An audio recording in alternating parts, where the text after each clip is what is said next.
The United States launched its 610-foot, 78-megawatt stealth destroyer from the shipyard, when a viral headline shouts that the U.S. Navy has launched its futuristic $8 billion stealth ship out of port. It sounds like pure military spectacle. But behind that dramatic wording lies a very real vessel, the Zumwalt-class destroyer, and a story that touches not only security and budgets, but also energy use and emissions. According to the Navy's own fact file, the DDG-1000 Zumwalt class is the largest and most technologically advanced surface combatant in the fleet.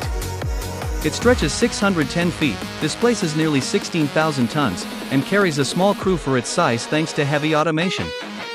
The design combines a tumble-home stealth hull, composite superstructure, and an integrated electric power system. USS Zumwalt leaving port in the official Navy timeline. The official press release that matches the launch's out-of-port wording dates back to September 2016, when the future USS Zumwalt left the Bath Iron Works shipyard in Maine for a 3-month transit to its new homeport in San Diego. The Navy highlighted its state-of-the-art electric propulsion, 78 megawatts of onboard power, and a flight deck almost twice the size of an Arleigh Burke destroyer. How the $8 billion per ship number is calculated. What about that $8 billion price tag? Here the picture gets more nuanced. Congressional Research Service data show that the combined procurement cost for the 3 Zumwalt-class ships is about $13.8 billion in recent budget estimates, or roughly $4.6 billion per hull if you look only at construction. The military carbon footprint and why fuel use matters. For an environmental newsroom, the money matters, but the fuel matters too. Research from Brown University's Costs of War project estimates that the U.S. Department of Defense is the largest institutional consumer of fossil fuels on the planet and emitted about 1.2 billion metric tons of greenhouse gases between 2001 and 2017. International shipping as a whole is responsible for roughly 3% of global greenhouse gas emissions, making it comparable to a top-tier emitting country. Warships are only a slice of that total, yet they operate intensively and often far from public scrutiny. At the same time, the Pentagon's own greenhouse gas plan notes that Department of Defense Scope 1 and 2 emissions in 2021 made up about 76% of all U.S. federal government emissions and roughly 1% of total national emissions. The report shows a long-term downward trend, with total emissions down about 1/3 since 2008, largely due to less combat activity plus efficiency and renewable projects. So the institution knows its carbon footprint is not a side issue. Integrated electric power system and energy efficiency at sea. This is where the Zumwalt's integrated power system becomes more than a techno buzzword.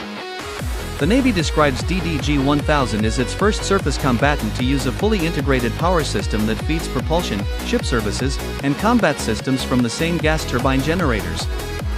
Officials say the architecture offers flexible power allocation and potentially significant energy savings, while leaving room for future high-energy weapons and sensors. In plain terms, older ships typically have separate mechanical drivetrains for the propellers and smaller generators for onboard electricity. Zumwalt runs all of its turbines as power plants feeding electric motors and a ship-wide grid.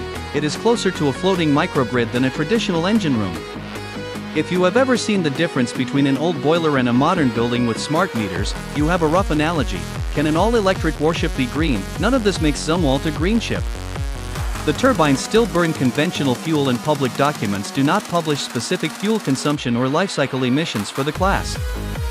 Department of Defense data underline that operational energy is still overwhelmingly fossil-based, even if overall emissions are trending down, so the destroyer is better described as a testbed for electrified naval power rather than a climate solution in uniform. Maritime decarbonization and the IMO climate targets. In the wider maritime world, however, this kind of all-electric architecture is exactly what regulators want to pair with cleaner fuels.